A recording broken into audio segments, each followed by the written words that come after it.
Hello students. तो देखिए, पिछली क्लास में हमने क्वेश्चन नंबर 5 तक कंप्लीट कर लिया था और ये क्वेश्चन नंबर 6 है।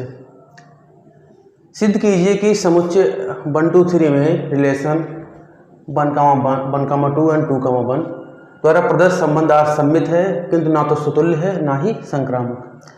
So that the relation R in set 1 2 3 given by R is equal to 1 2 2 1 is symmetric but neither reflexive not transitive.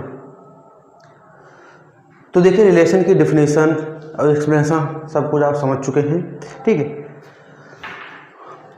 रिफ्लेक्सिवली क्या होता है, जिस सेट में जितने नंबर हैं उन सबका अपने आप से रिलेशन होना चाहिए। तो हमें प्रूव करना है कि ये रिफ्लेक्सिव भी नहीं है और ट्रांसिटिव भी नहीं है।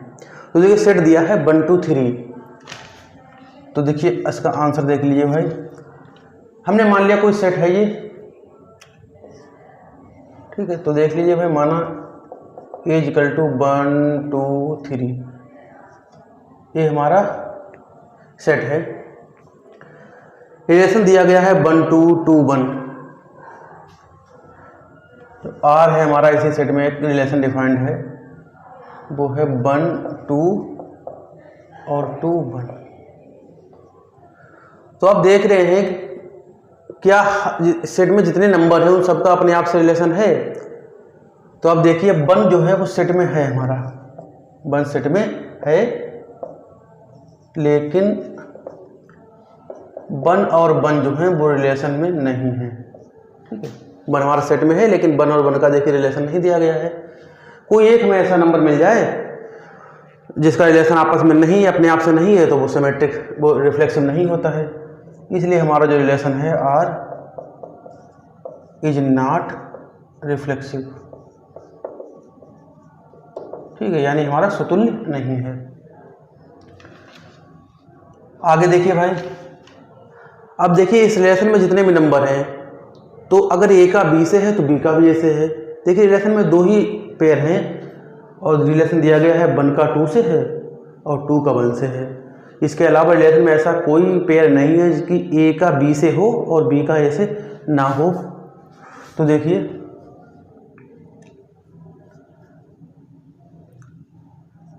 अब 1 और 2 अगर रिलेशन में है, ठीक है, देन 2 और 1 भी रिलेशन में है।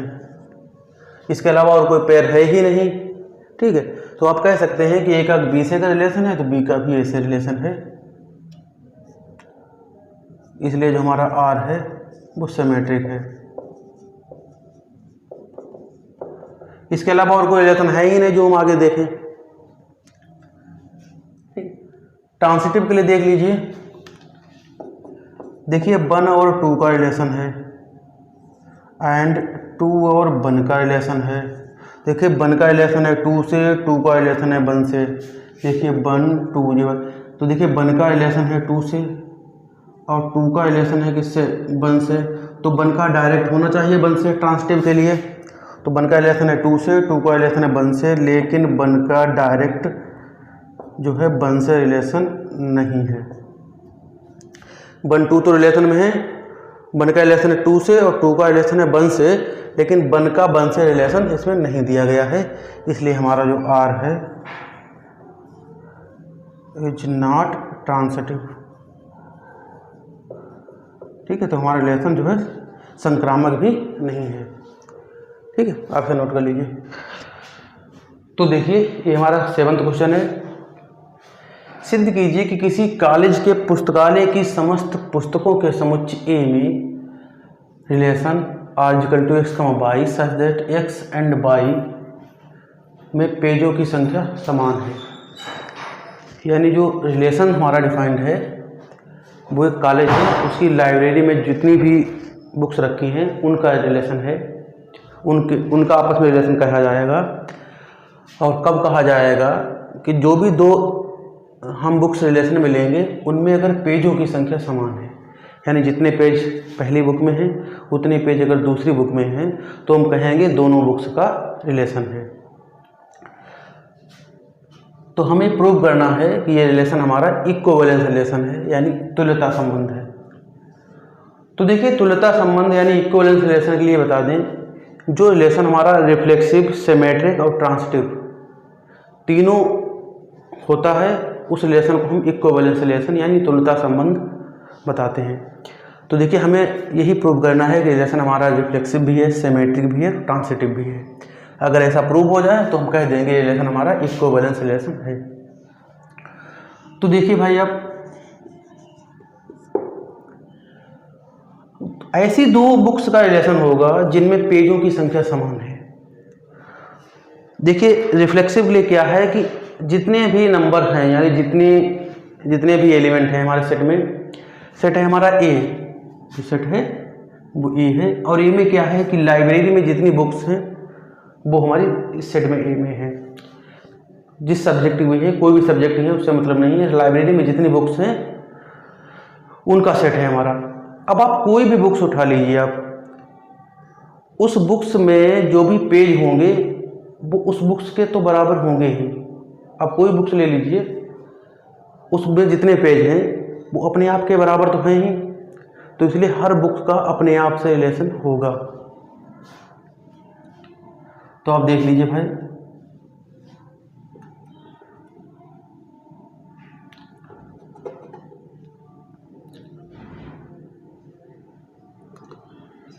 हमने मान लिया है लेट ए कोई बुक है और वो हमारे सेट में है। कोई हमने बुक ए मान ली है, वो हमारे सेट में है। तो देखिए ए का रिलेशन होगा ए से, और क्यों होगा? As A and A have same number of pages. तो देखिए कोई बुक्स ले लें, उसमें जो नंबर पेजेज होंगे वो ए के बराबर तो होंगे ही। जैसे आप कोई बुक्स आप ले लीजिए, उसमें जो भी नंबर हैं वो उसके बराबर तो होंगे ही।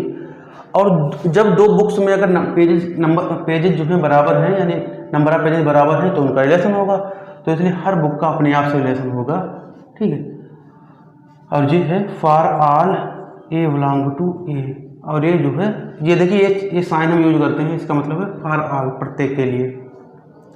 तो आप कोई भी आप बुक ले लीजिए, उसमें जो पेजों की संख्या है वो अपने आप के तो बराबर होगी ही, इसलिए ए का रिलेशन होगा ए से। इसलिए हमारा जो रिलेशन है आर वो रिफ्लेक्सिव है, ठीक है। अगेन हम मान लेते हैं ए का रिलेशन है बी से। ए का रिलेशन है बी से, यानी ए कोई बुक है, ठीक, उसका रिलेशन है बी से। तो ए का अगर रिलेशन बी से है तो इसका मतलब क्या हुआ? A and V have same number of pages, ठीक है। यानी ए का अगर बी से रिलेशन है तो इसका मतलब क्या हुआ? ए और बी में पेजों की संख्या समान है, यानी जितने पेज ए में है उतने ही पेज बी में है। तो क्या इसे हम ऐसे नहीं लिख सकते? V and A have same number of pages.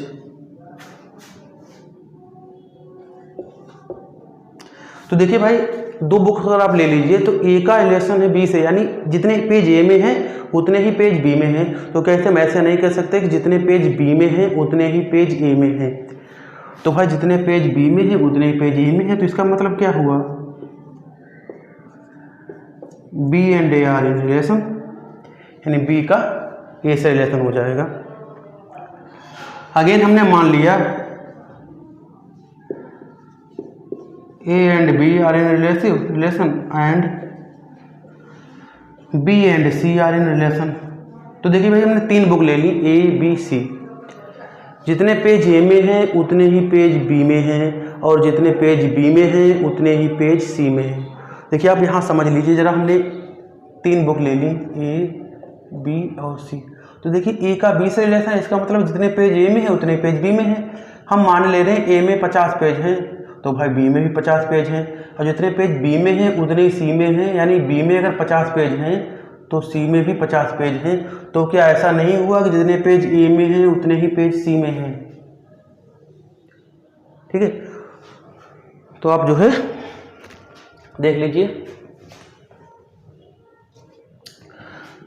हमने मान लिया A and B are in relation and B and C are in relation. तो इसका मतलब क्या हुआ कि A and B have same number of pages, ठीक है, and B and C have the same number of pages. तो देखिए इसका मतलब क्या हुआ कि जितने पेज ए में हैं उतने ही बी में, यानी ए और बी में पेजों की संख्या समान है और बी और सी में भी पेजों की संख्या समान है। तो क्या ऐसा नहीं हुआ A and C have the same number of pages, ठीक है। भाई आप समझ लीजिए 3 बुक्स हैं, आप एक जितने पेज ए में है उतने पेज बी में है और जितने पेज बी में है उतने ही पेज सी में है। तो इसका मतलब ये नहीं हुआ जितने पेज ए में है उतने पेज सी में है। तो इसका मतलब क्या हुआ, इसका मतलब ये हुआ कि ए और सी भी रिलेशन में है। तो देखिए ए और सी अगर रिलेशन में है और हमने माना क्या था, ए का रिलेशन है बी से और बी का रिलेशन है सी से, ठीक है। तो हमारा क्या गया है, A and C also are in relation, तो ए का रिलेशन है सी से। तो भाई क्या हो गया, हमारा जो रिलेशन आर है आर इज वो हो गया ट्रांसिटिव, ठीक। तो हमारा रिलेशन रिफ्लेक्सिव भी है, ठीक है, और सिमेट्रिक भी है। यहाँ पर हमने लिखा नहीं है, आर इज सिमेट्रिक, ठीक है। तो हमारा रिलेशन सिमेट्रिक भी है और हमारा रिलेशन ट्रांसिटिव भी है, यानी स्वतुल्य भी है, सममित भी है और संक्रमक भी है। तो हम कह सकते हैं हमारा रिलेशन जो है वो एक तुल्यता संबंध है, यानी इक्विवेलेंस रिलेशन है। तो इसका मतलब है कि जो आर है हमारा, hence R is reflexive, symmetric and transitive. इसका मतलब है कि R is an equivalence relation,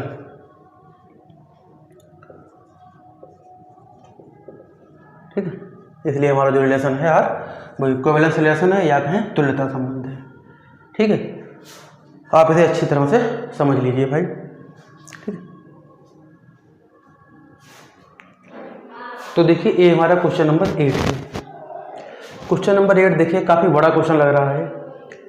सिद्ध कीजिए कि इस सेट में बात कर रहे हैं में रिलेशन कोई डिफाइंड है R equal to A comma B such that A minus B सम है, द्वारा प्रदत्त फलन एक तुल्यता संबंध है।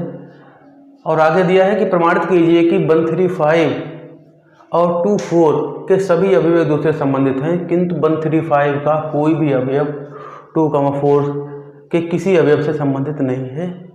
इंग्लिश में है so that the relation R in set is equal to given by R is equal to A comma B such that A minus B is even is an equivalence relation so that all the element of 1, 3, 5 are related to each other and all the element of 2, 4 are related to each other but no element of 1, 3, 5 is related to any element of 2, 4। तो देखिए question कई part में है। तो सबसे पहले हम ये प्रूव करेंगे r is equal to a minus b such that a minus b is even, modulus of a minus b is even। तो देखिए इवन नंबर क्या होते हैं, इवन नंबर जो 2 से डिवाइड हो जाएं वही तो इवन नंबर होते हैं। यहाँ पर आप हमें प्रूव करना है कि इक्विवेलेंस रिलेशन है, यानी सेट में जितने भी नंबर हैं सबका अपने आप से भी संबंध होगा, यानी रिफ्लेक्सिव भी होगा रिलेशन, और रिलेशन हमारा सिमेट्रिक भी होगा और ट्रांसिटिव भी होगा। तो देखिए भाई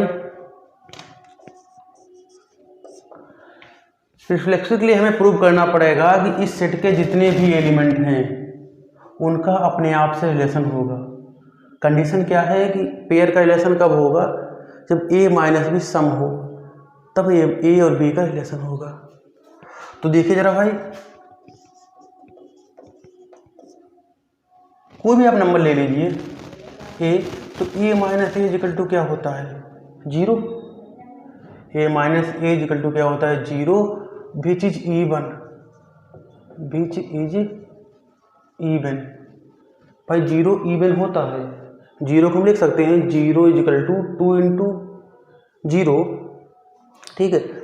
तो A minus A equal to 0। तो ऐसे ही आप किसी भी नंबर सेट में जितने भी नंबर हैं उनका अपने आप से रिलेशन हो जाएगा। जैसे 5 और 5 लेंगे तो 5 minus 5 equal to 0 which is even.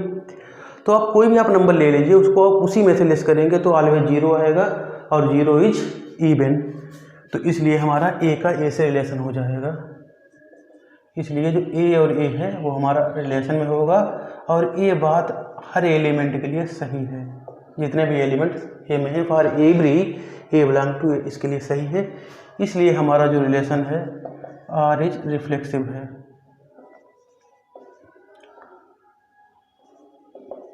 ठीक है, रिफ्लेक्सिव है। अब सिमेट्रिक के लिए हमने मान लिया ए और बी रिलेशन में है, कोई नंबर है ए और बी का रिलेशन में है, तो इसका मतलब क्या हुआ कि जो ए माइनस बी है वो सम है, यानी इवन है। ए माइनस बी क्या है, इवन है। तो भाई अगर कोई इवन नंबर है, जैसे हम लिखें, अगर देखिए 6 अगर इवन है, ठीक है, तो मॉडुलस अगर 6 इवन है तो 100% -6 भी इवन होगा। तो भाई अगर ए माइनस बी अगर इवन है तो आप अगर यहाँ माइनस अगर लगा दें तो भी क्या रहेगा, हमारा इवन ही रहेगा। यहाँ भाई ए माइनस बी अगर इवन है, मॉडुलस में है, तो बी माइनस ए भी क्या होगा, इवन होगा। तो इसका मतलब होगा कि बी और ए भी रिलेशन में है। भाई मॉडुलस की बात हो रही है, समझिए। देखिए अगर 6 - 4 2 है, इवन नंबर है, तो क्या 4 - 6 ये भी तो 2 ही आएगा, ठीक है। तो ये भी हमारा क्या हो जाएगा, इवन हो जाएगा। तो अगर ए माइनस बी अगर इवन है तो बी माइनस ए भी मॉडुलस में अगर है तो इवन हो जाएगा। तो ए का रिलेशन है बी से, तो बी का रिलेशन भी होगा ए से। इसलिए हमारा जो रिलेशन है आर इज सिमेट्रिक है, ठीक है। आगे ट्रांसिटिव के लिए देख लीजिए भाई, हमने मान लिया है ए और बी रिलेशन में है एंड बी और सी भी रिलेशन में है। इसका मतलब क्या हुआ कि ए माइनस बी इवन है एंड बी माइनस सी भी इवन है। तो भाई दो नंबर अगर इवन है तो उनका ऐड भी इवन होता है। जिससे हम बात करें 4 और 6 है, दो अगर इवन है तो इनका ऐड भी इवन होगा। तो ए माइनस बी अगर इवन है और बी माइनस सी इवन है तो 100% A minus B plus B minus C is even होगा, ठीक है। तो देखिए बी से बी कैंसिल हो जाएगा, तो इसका मतलब क्या हो जाएगा, ए माइनस सी इज इवन। अब ए माइनस सी अगर इवन है तो इसका मतलब क्या हुआ कि, इसका मतलब ये हुआ कि ए और सी वो रिलेशन में है। तो ए का रिलेशन था बी से, बी का रिलेशन सी से, तो ए का भी रिलेशन सी से आ गया। इसका मतलब हमारा क्या है कि आर इज वो ट्रांसिटिव भी है, ठीक है। तो देखिए रिलेशन तीनों ये डिफाइंड होगा इसमें, यानी हमारा रिलेशन जो है वो रिफ्लेक्सिव भी है, सिमेट्रिक भी है, ट्रांसिटिव भी है, ठीक है। तो आर इज ट्रांसिटिव भी है, तो इसका मतलब है हमारा रिलेशन जो है वो इक्विवेलेंस रिलेशन है। इसका मतलब क्या है, आर इज एन